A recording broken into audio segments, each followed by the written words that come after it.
Dis-moi, combien de fois tu t'es senti submergé par tes émotions? Combien de fois une parole, un regard, un silence t'a blessé? Combien de fois tu as donné aux autres le pouvoir de te faire souffrir?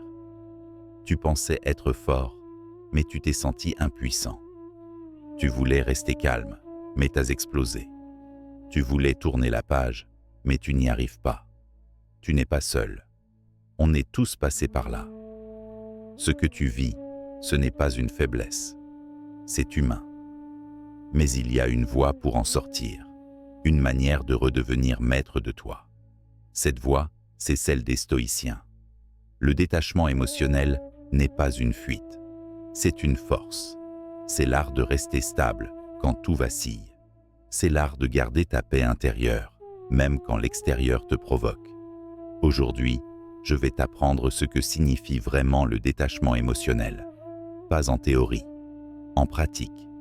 Pas pour devenir froid, mais pour devenir libre. Ce qui te fait souffrir, ce ne sont pas les faits.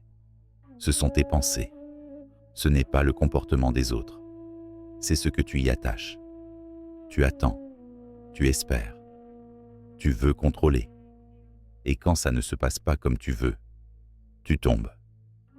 Épictète disait, « Ce ne sont pas les événements eux-mêmes qui troublent les hommes, mais les jugements qu'ils portent sur eux. » Tu n'as pas mal parce qu'on t'a ignoré. Tu as mal parce que tu y as vu un manque de valeur. Tu n'es pas blessé parce qu'on t'a critiqué.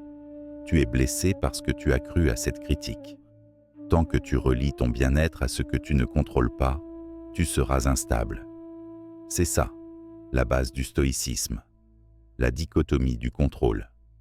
D'un côté, il y a ce que tu contrôles, tes pensées, tes choix, tes actions, tes réactions.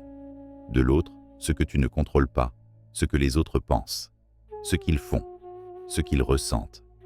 Le passé, le futur, la météo, la mort. Marc Aurèle disait, « Tu as pouvoir sur ton esprit, pas sur les événements. Prends conscience de cela, et tu trouveras la force. » Alors pose-toi cette question. Suis-je en train de me battre pour quelque chose qui ne dépend pas de moi? Si la réponse est oui, lâche prise. Pas par faiblesse, par lucidité.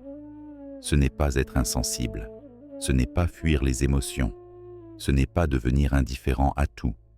C'est ressentir, sans s'écrouler. C'est observer, sans s'attacher. C'est choisir ta réponse, au lieu de réagir instinctivement.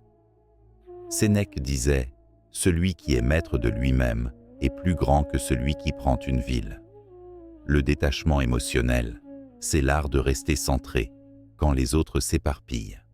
C'est l'art de garder le cap quand le monde te pousse à la dérive. Voici des exercices simples et puissants. Pas besoin de livres. Tu as juste besoin de présence et de volonté. Premièrement, prends une pause entre stimulus et réaction. Quand une émotion monte, arrête-toi.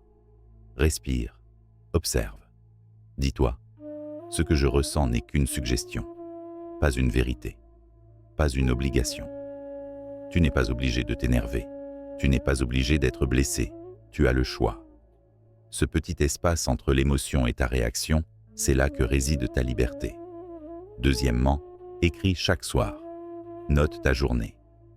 Qu'est-ce qui t'a touché? Qu'est-ce qui t'a déstabilisé? Était-ce sous ton contrôle?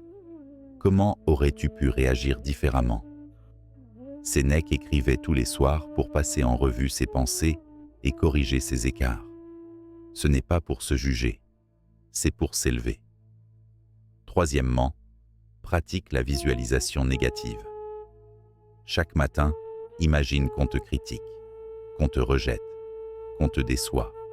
Tu ne fais pas ça pour te punir, tu fais ça pour t'endurcir. Quand ces choses arriveront, et elles arriveront, tu seras prêt. Tu les auras déjà traversées en pensée. Elles ne t'auront plus. Quatrièmement, répète. Cela ne dépend pas de moi. C'est une phrase simple, mais puissante. Quand quelqu'un te manque de respect, dis-toi, cela ne dépend pas de moi. Quand la vie te résiste, dis-toi, cela ne dépend pas de moi. ce n'est pas une excuse pour ne rien faire. C'est une invitation à agir là où tu peux agir, en toi. Et si on me trahit? Et si on me fait du mal? Alors tu agis, tu poses des limites, tu t'éloignes. Mais tu ne laisses pas l'autre envahir ton esprit. Tu ne nourris pas la colère. Tu ne ressasses pas.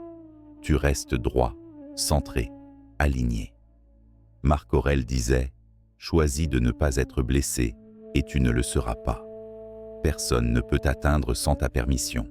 Le vrai détachement, c'est l'ancrage. » Le détachement ne veut pas dire fuir le monde.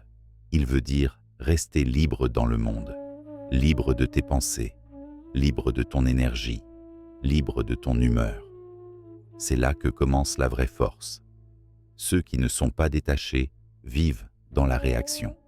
Ils sont esclaves de chaque mot, chaque regard, chaque message ignoré. Toi, tu veux redevenir maître de toi-même. Et pour ça, il faut t'entraîner. Tu veux être fort? Alors deviens calme. La force ne se crie pas, elle se respire. Elle se montre dans la manière dont tu restes solide quand tout autour tremble. C'est ça, l'art stoïcien. Tu n'as pas besoin de tout comprendre, tu n'as pas besoin d'être parfait. Tu as juste besoin de pratiquer. Chaque jour, petite victoire après petite victoire. Sénèque disait « Commence dès maintenant à vivre comme tu veux vivre. » Ce que tu gagnes en te détachant. Moins de colère, moins de stress, moins de dépendance affective, plus de paix, plus de clarté, plus de liberté. Tu deviens un roc, pas insensible, mais inébranlable. Tu ressens, mais tu ne te perds plus. Tu regardes la tempête, mais tu restes centré. C'est ça, la maîtrise de soi. Et personne ne pourra te l'enlever. En résumé, tu souffres parce que tu veux contrôler l'incontrôlable. Le détachement émotionnel, c'est reprendre ton pouvoir intérieur. Ce n'est pas une fuite, c'est une discipline. Ce n'est pas une absence d'émotion, c'est une présence à soi. Chaque jour est un entraînement. Et tu peux commencer maintenant. Ce que je te propose, ce n'est pas une solution magique. C'est un chemin vers plus de calme, plus de force, plus de paix intérieure. Un chemin que les stoïciens ont tracé depuis des siècles. À toi maintenant d'avancer, pas à pas, jour après jour. Si tu veux aller plus loin, abonne-toi à la chaîne. On est là pour grandir ensemble, avec sagesse, clarté et courage. Rappelle-toi, tu ne contrôles pas le monde, mais tu peux toujours contrôler comment tu y réponds. Et ça, c'est ta vraie puissance.